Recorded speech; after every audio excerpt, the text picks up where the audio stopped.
Capítulo 16. Exemplo cristão. De conformidade com o roteiro de serviço traçado pelo assistente, Hipólito e Luciana ficariam na casa transitória, atendendo às necessidades prementes de Dimas recém-liberto, enquanto nós ambos acompanharíamos Fábio, em processo de desencarnação. Fábio permanece em excelente forma, esclareceu-nos o orientador, e não exigirá cooperação complexa.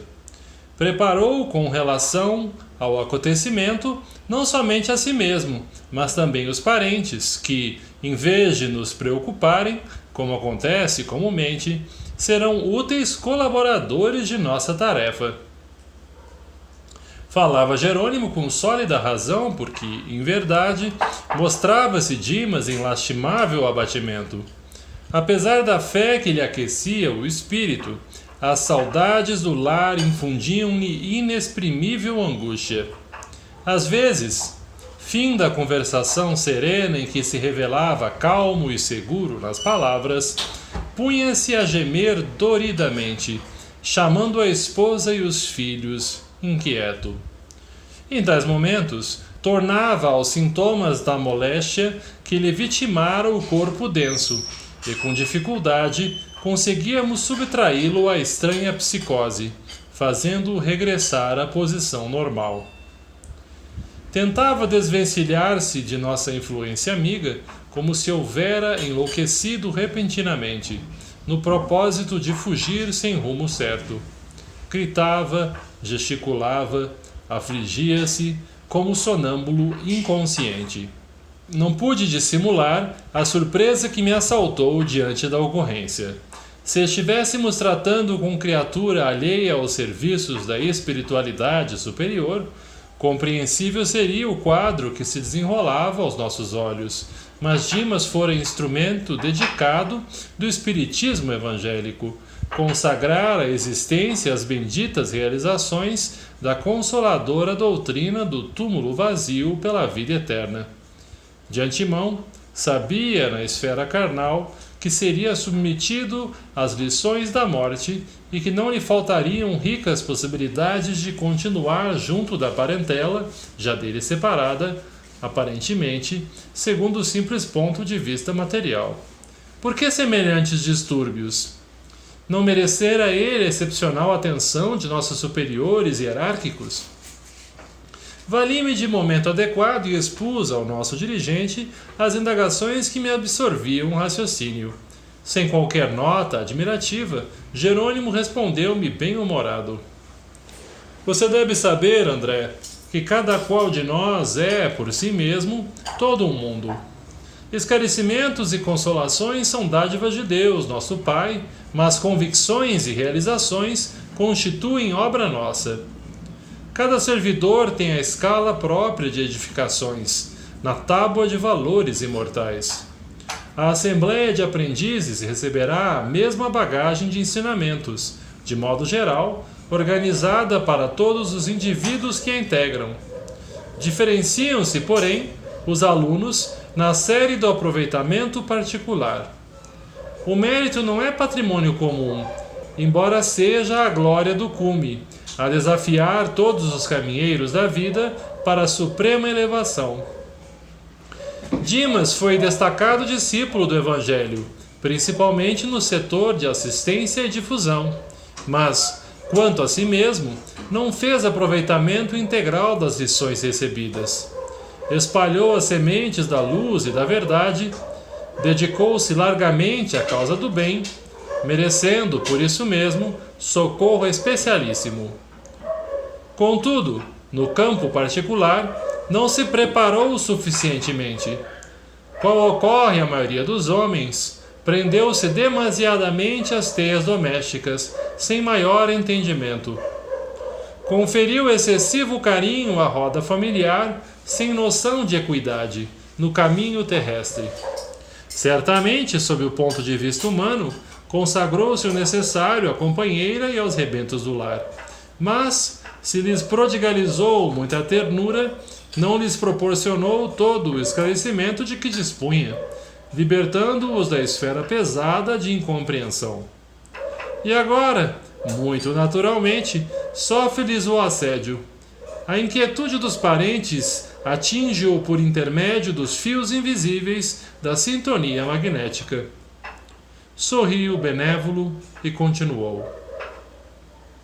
Nosso irmão, inegavelmente, fez por merecer o auxílio de nosso plano, pois conseguiu enfileirar amigos prestigiosos que lhe dedicam valiosos serviços intercessores, mas não se preparou interiormente, considerando-se as necessidades do desapego construtivo.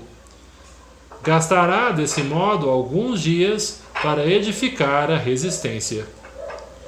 O ensinamento significava muito para mim, que via tão dedicado servidor, cercado da mais honrosa consideração, por parte das autoridades de nosso plano, e em porfiada luta consigo mesmo para restaurar seu próprio equilíbrio. E concluí, mais uma vez, que o amor pode improvisar infinitos recursos de assistência e carinho, acordando faculdades superiores do espírito, mas que a lei divina é sempre a mesma para todos. O obséquio é ofício sublime, no culto ativo da cooperação fraterna. Todavia, cada homem por si só elevar-se-á ao céu ou descerá aos infernos transitórios, em obediência às disposições mentais em que se prende. Atravessado o curto período de proveitosas observações e marcada a libertação do novo amigo, Jerônimo e eu tornamos a crosta, de modo a desobrigar-nos da incumbência. Acercamo-nos do bairro pobre em que Fábio situara o ninho doméstico. A casinha singela encantava. Rodeada de folhagens e flores, via-se que todo o espaço merecera a ternura dos moradores. De longe, chegava o barulho da enorme cidade. Espíritos vadios passavam de largo, em lamentável promiscuidade. Nas adjacências, erguiam-se alguns bangalôs novos, que lhes ofereciam livre acesso, fazendo-nos adivinhar a triste influenciação de que eram objeto. Naquela residência pequena e humilde, havia, no entanto, paz e silêncio, harmonia e bem-estar. A nossa apreciação parecia delicioso oásis no meio de vasto deserto. Entramos. 3 amigos espirituais receberam-nos. Um deles, Aristeu Fraga, conhecido pessoal de Jerônimo, abraçou-nos festivo e anunciou que faziam visita ao enfermo, então nas últimas horas do corpo material. Agradeceu-nos o interesse pelo desencarnante e apresentou-nos o irmão Silveira, genitor de Fábio na terra, que desejava colaborar conosco em favor do filho querido. Estava satisfeito, informou. O filho arregimentara todas as medidas relacionadas com a próxima libertação, submetendo-se dócil aos desígnios superiores. Tivera existência modesta, limitara o vôo das ambições mais nobres no culto da espiritualidade redentora. Esforçara-se suficientemente pela tranquilidade familiar. Fora acicatado por dificuldades sem conta, no transcurso da experiência que terminava. Deixava a esposa e 2 filhinhos amparados na fé viva. E, embora não lhes legasse facilidades econômicas, afastava-se do corpo físico jubiloso e confortado com a glória de haver aproveitado todos os recursos que a esfera superior lhe havia concedido. Além de haver se afeiçoado profundamente ao Evangelho do Cristo, vivendo-lhe os princípios renovadores, com todas as possibilidades ao seu alcance, Fábio conseguira iluminar a mente da companheira e construir bases sólidas no espírito dos filhinhos, orientando-os para o futuro. Falava-se tão bem acerca do companheiro que, admitido à palestra, arrisquei uma pergunta. Fábio desencarnará na ocasião prevista? Sim, elucidou Jerônimo com gentileza. Estamos de posse das instruções. Nosso amigo desencarnará no tempo devido. É verdade, confirmou o pai emocionado. Ele aproveitou todos os recursos que lhe conferiram. malgrado o corpo franzino e doente desde a infância.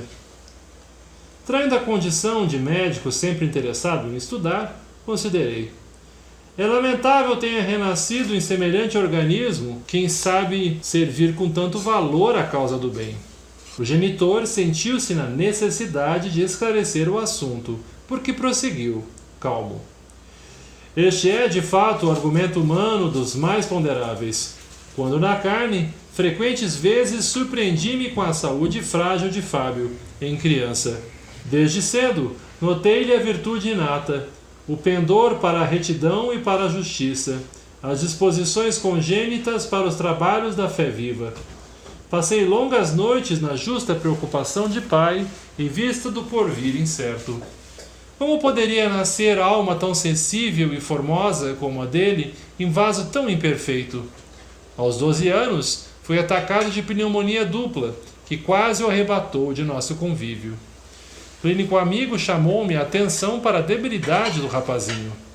Éramos, no entanto, demasiadamente pobres para tentar tratamentos caros em instâncias de repouso. Antes dos 14 anos, terminado o curso das letras primárias, conduziu-o ao serviço pela exigência imperiosa do ganha-pão. Sabia, como pai, que Fábio desejava continuar estudando para o aprimoramento das faculdades intelectuais, em face dos seus pendores para o desenho e para a literatura, porque, não poucas vezes, surpreendi-o namorando o educandário vizinho de nossa casa, ralado de inveja ao reparar os colegas em bandos festivos. As nossas condições de vida, no entanto, nos reclamavam um esforço ingente, e meu filho, atirado à luta, desde muito cedo, não encontrou ensejo para as construções artísticas que idealizava. Segregando-se na oficina de mecânica, em ambiente pesado demais para sua constituição física, ele não o tolerou por muito tempo, contraindo com facilidade a tuberculose pulmonar. Mas chegou a saber a causa determinante da posição física de Fábio ao regressar ao plano espiritual? Indaguei. Isso representou um dos primeiros problemas que procurei elucidar. Passado algum tempo, fui devidamente esclarecido. Meu filho e eu fomos destacados fazendeiros na antiga nobreza rural fluminense. Nessa época, não muito recuada, Fábio, noutro nome, noutra forma, era igualmente meu filho. Eduquei-o com desvelado carinho, e por mais de uma vez enviei-o à Europa, ansioso por elevar-lhe o padrão intelectual e cioso de nossa superioridade financeira. Ambos, porém, cometemos graves erros, mormente no trato direto com os descendentes de africanos e escravos. Meu filho era sensível e generoso, mas excessivamente austero para com os servidores das tarefas mais duras. Congregava-os na senzala, com severidade rigorosa, e perdemos grande número de cooperadores em virtude do ar viciado pela construção deficiente que Fábio conservou inalterável, simplesmente para manter ponto de vista pessoal. Os olhos do narrador brilharam mais intensamente. Pareceu menos bem ao contato das recordações e acentuou com melancolia. O romance é longo e peço-lhes permissão para interrompê-lo. Senti remorsos por haver provocado a dificuldade, mas Jerônimo interveio em meu socorro. Não pensemos mais nisso, exclamou o assistente bem-humorado. Nunca me conformo com a exumação de cadáveres. E enquanto a alegria tornou ao ambiente, meu orientador acrescentou: prestemos ao enfermo assistência de possível. Nesta noite, afastá-lo-emos definitivamente do corpo carnal. Levantamo-nos e penetramos o quarto. Fábio, fundamente abatido, expirava a custo, acusando indefinível mal-estar. Junto dele, a esposa velava atenta. Através da janela aberta, o doente reparou que a cidade acendia as luzes. Ergueu os tristes olhos para a companheira e observou. Interessante verificar como a aflição se agrava à noite. É fenômeno passageiro, Fábio, afirmou a esposa, tentando sorrir. Entre nós, todavia, iniciaram-se providências para socorro imediato. O pai do enfermo dirigiu-se a Jerônimo. Sei que a libertação de Fábio exige grande esforço. Entretanto, desejava auxiliá-lo no derradeiro culto doméstico em que tomará parte fisicamente ao lado da família. Regra geral, as últimas conversações dos moribundos são gravadas com mais carinho pela memória dos que ficam.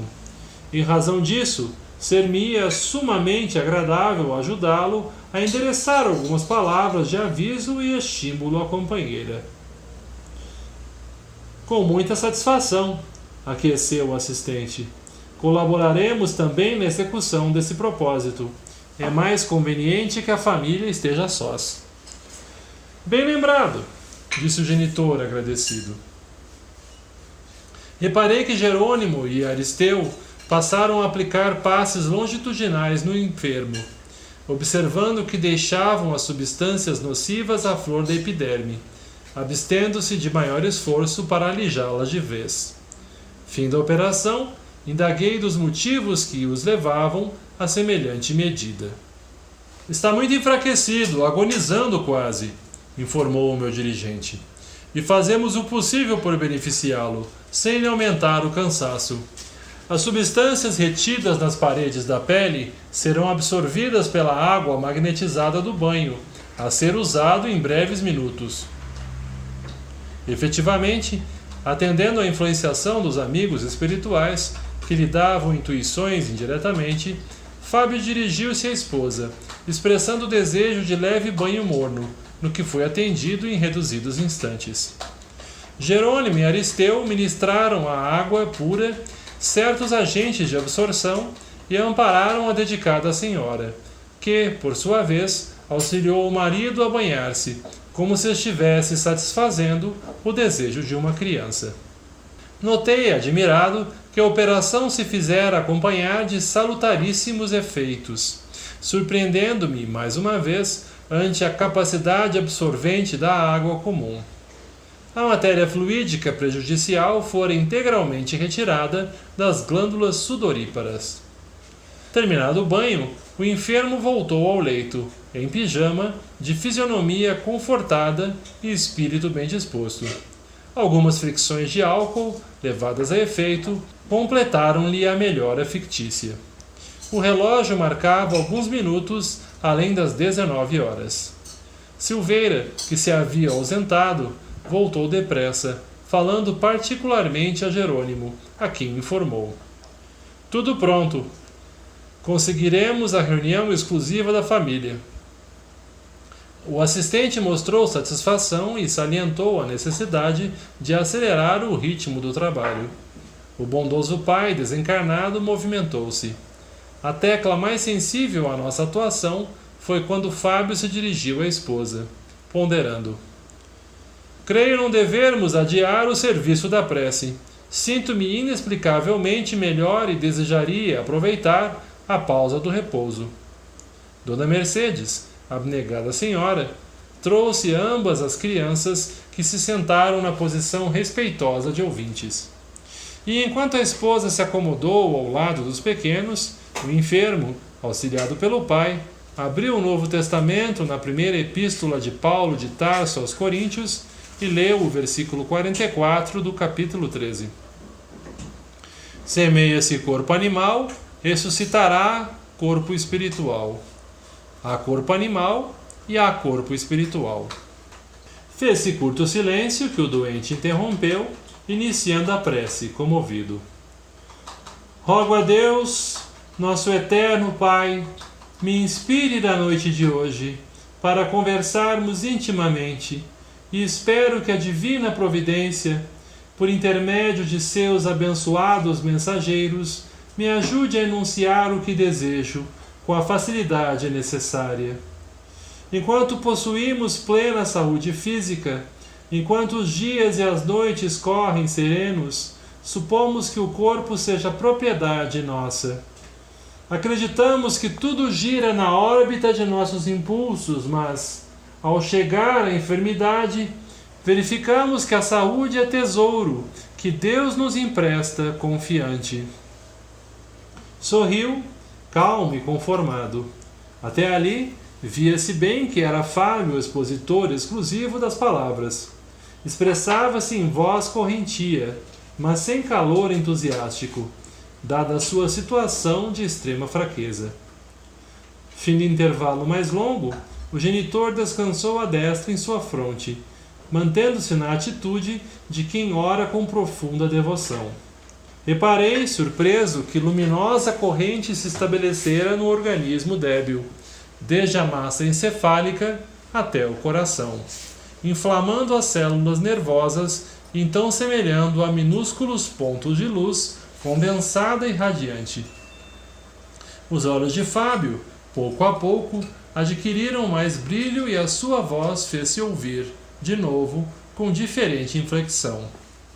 Dirigindo à esposa e aos filhinhos o olhar terno, agora otimista e percussiente, passou a dizer, inspirado: estou satisfeito pela oportunidade de trocarmos ideias a sós, dentro da fé que nos identifica.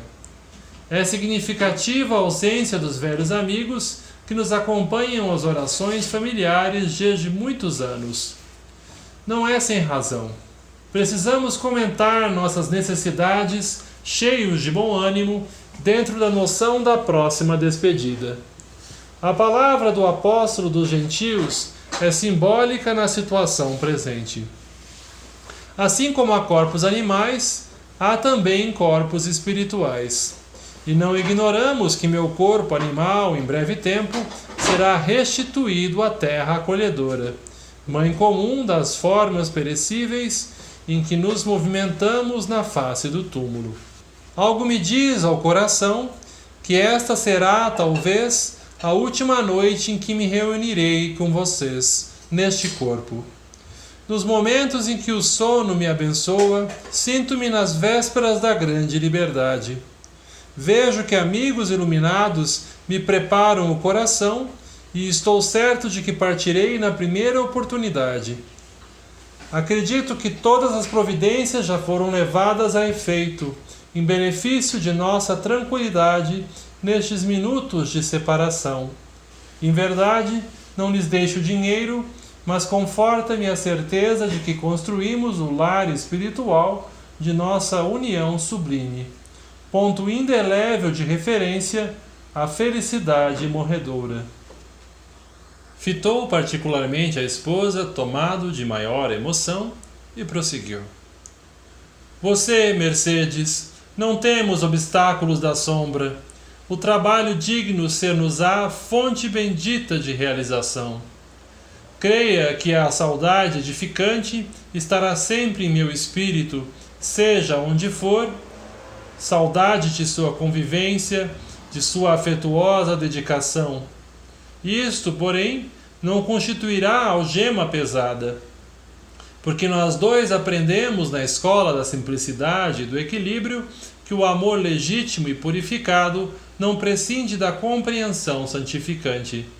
De certo, necessitarei de muita paz a fim de readaptar-me à vida diferente, e por isso pretendo deixá-los com tranquilidade suficiente para que todos nos ajustemos aos desígnios de Deus. Conheço-lhe a nobreza heróica de mulher afeiçoada ao trabalho, desde muito cedo, e entendo a pureza de seus ideais de esposa e mãe. Entretanto, Mercedes, releve-me a franqueza neste instante expressivo da experiência atual. Sei que minha ausência se fará seguir de problemas talvez angustiosos para o seu espírito sensível. A solidão torna-se aflitiva para a mulher jovem, sem a vizinhança dos carinhosos laços de pais e irmãos consanguíneos, que já não possuímos neste mundo. Quando não é possível conservar a mesma vibração de fé pelas diversas circunstâncias do caminho. Não posso exigir de você fidelidade absoluta aos elos materiais que nos unem, porque seria exercer cruel opressão a pretexto de amor. Além disso, nada quebrará nossa aliança espiritual, definitiva e eterna. Observei que Fábio arquejava, fortemente emocionado. Transcorridos alguns segundos de breve pausa, continuou, irradiando seus olhos verdadeira afeição e sinceridade fiel. Por isso, Mercedes, embora tenhamos providenciado sua posição futura no trabalho honesto, quero dizer a você que ficarei muito satisfeito se Jesus enviar-lhe um companheiro digno e leal irmão. Se isso acontecer, querida, não recuse. Felizmente para nós, cultivamos a ligação imperecível da alma, sem que o monstro do ciúme desvairado nos guarde o castelo afetivo. Não sabemos quantos anos lhe restam de peregrinação por este mundo. É provável que a vontade divina prolongue por mais tempo a sua permanência na terra. E, se me for possível, cooperarei para que não fique sozinha. Nossos filhos, ainda frágeis, necessitam de amparo amigo na orientação da vida prática. Dona Mercedes, enxugando os olhos lacrimosos, esboçou o gesto de quem ia protestar. Todavia, adiantou-se-lhe o doente, acrescentando: Já sei o que dirá. Nunca duvidei de sua virtude incorruptível, de seu desvelado amor. Nem estou a desinteressar-me da abnegada companheira de luta que o Senhor me confiou. Reconheça, porém, que temos vivido em profunda comunhão espiritual e devemos encarar com sinceridade e lógica minha partida próxima. Se você conseguir triunfar de todas as necessidades da vida humana, mantendo-se a cavaleiro das exigências naturais da existência terrestre, certamente Jesus compensará seu esforço com a láurea dos bem-aventurados. Todavia, não procure escalar o cume glorioso da plena vitória espiritual num só voo. Nossos corações, Mercedes, são como as aves. Alguns já conquistaram a prodigiosa força da águia. Outros, contudo, guardam ainda a fragilidade do beija-flor. Sofreria, de fato, por minha vez, se a visse afrontando a montanha redentora, com falsa energia. Não tenha medo. Criaturas perversas não amedrontam almas prudentes. Concedeu-nos o Senhor bastante luz espiritual para discernir. Você jamais poderá ser vítima de exploradores inconscientes, porque o Evangelho de Jesus está colocado diante de seus olhos para iluminar o caminho escolhido. Portanto, a observação e o juízo, o exercício espiritual e a inspiração de ordem superior permanecerão a serviço de suas decisões sentimentais.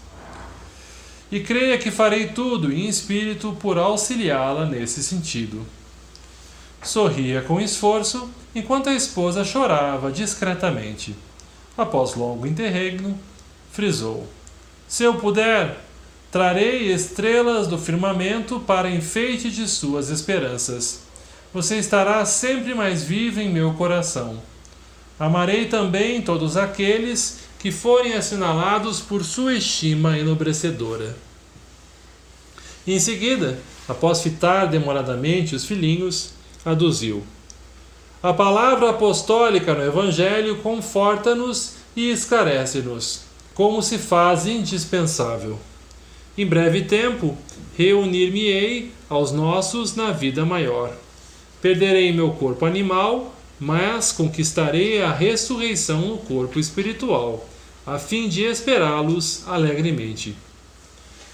Verificava-se que o enfermo despendera muito esforço, fatigara-se.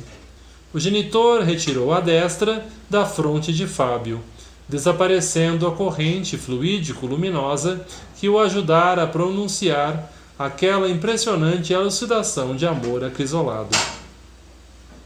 Demonstrando sublime serenidade nos olhos brilhantes, recostou-se nos volumosos travesseiros, algo abatido. Dona Mercedes compôs a fisionomia, afastando os vestígios das lágrimas, e falou para o filhinho mais velho. Você, Carlindo, fará a prece final. Fábio mostrou satisfação no semblante, enquanto o rapazinho se erguia, obediente à recomendação ouvida. Com naturalidade, recitou curta oração que aprendera dos lábios maternos. Poderoso Pai dos céus, abençoa-nos, concedendo-nos a força precisa para a execução de Tua lei, trazido ao mundo com o Evangelho de nosso Senhor Jesus Cristo. Faze-nos melhores no dia de hoje, para que possamos encontrar-te amanhã. Se permites, ó meu Deus, nós te pedimos a saúde de papai, de acordo com a tua soberana vontade. Assim seja. Terminada a rogativa, e quando os pequenos beijavam sua mãe, antes do sono tranquilo, o enfermo pediu à esposa com humildade: Mercedes, se você concorda, sentir-me-ei feliz por beijar hoje os meninos. A senhora aqueceu, comovida. Traga-me um lenço novo, solicitou o esposo, enternecido. A dona da casa, em poucos instantes, apresentava-lhe algo fragmento de linho. Emocionado, vi que o pai cristão aplicou o nevado pano à cabeceira das crianças e beijou o linho, em vez de oscular-lhes os cabelos. Contudo, havia tanta alma, tanto fervor afetivo naquele gesto, que reparei o jato de luz que lhe saía da boca, atingindo a mente dos pequeninos. O beijo saturava-se de magnetismo santificante. Jerônimo, comovido de maneira especial, dirigiu-se a mim em voz sussurrante. Outros verão micróbios, nós vemos amor. Logo após, a pequena família recolheu-se. O enfermo sentia-se singularmente melhorado, bem disposto. Em nosso grupo havia geral contentamento. As crianças dormiram sem demora e foram, por Aristeu, conduzidas fora do corpo físico, a uma paisagem de alegria, de modo a se entreterem, descuidadas. A sós com o doente e a esposa, que tentavam conciliar o sono, encetamos o serviço de libertação. Enquanto Silveira amparava o filho, com inexcedível carinho, Jerônimo aplicava ao enfermo passes anestesiantes.